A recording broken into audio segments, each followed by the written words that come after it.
जय श्री कृष्णा। आइए सुनते हैं गंगा सप्तमी की पावन कथा। इस कथा के श्रवण मात्र से ही घर में सुख समृद्धि एवं धन की प्राप्ति होगी। माँ गंगा की उत्पत्ति को लेकर तमाम कथाएं प्रचलित हैं।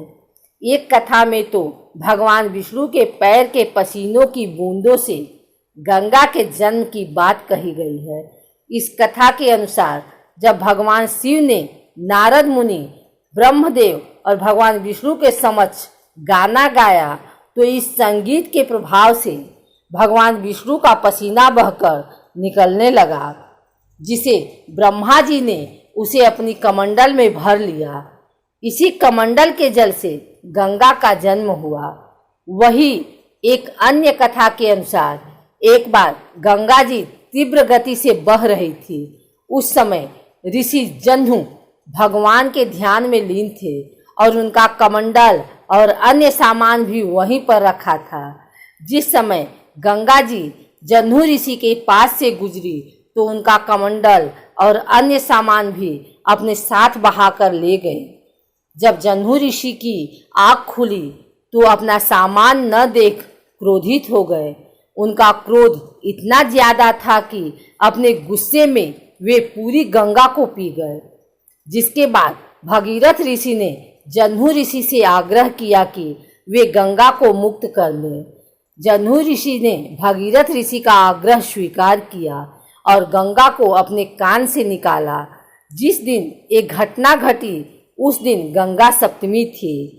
पुराणों में गंगा सप्तमी को लेकर एक और कथा प्रचलित है।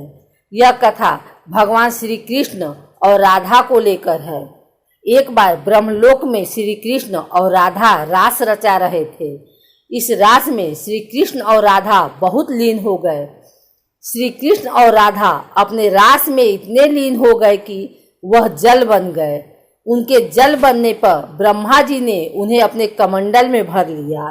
माना जाता है कि वह दिन गंगा सप्तमी का ही था। इसलिए एक मान्यता के अनुसार गंगा जी की उत्पत्ति ब्रह्मा जी के कमंडल से भी मानी जाती है।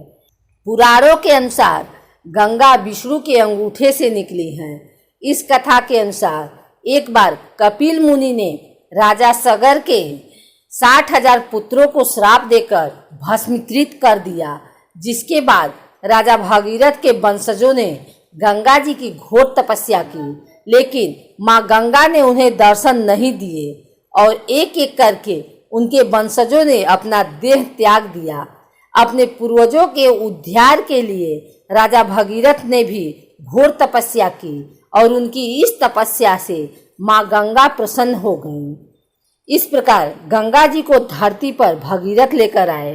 धरती पर आते ही जैसे ही माँ गंगा ने सगर के 60,000 पुत्रों और भगीरथ के अन्य वंशजों को स्पर्श किया, वैसे ही उनका उद्धार हो गया। इसी कारण से भागीरथ का दूसरा नाम भागीरथी पड़ गया।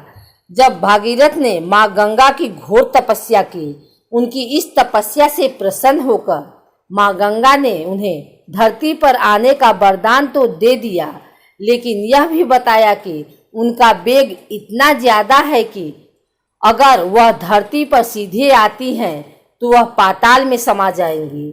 इस समस्या के समाधान के लिए भागीरथ ने भगवान शिव की आराधना की। उनकी इस आराधना पर शिव ने गंगा का वेग कम करने का वरदान दिया। भागीरथ ने इसके बाद माँ गंगा को धरती पर आने का आग्रह किया। जब माँ गंगा धरती पर आ रही थी उस समय भगवान शिव ने उन्हें अपनी जटाओं में जकड़ लिया। जटाओं में जकड़े जाने के कारण माँ गंगा का वेग कम हो गया।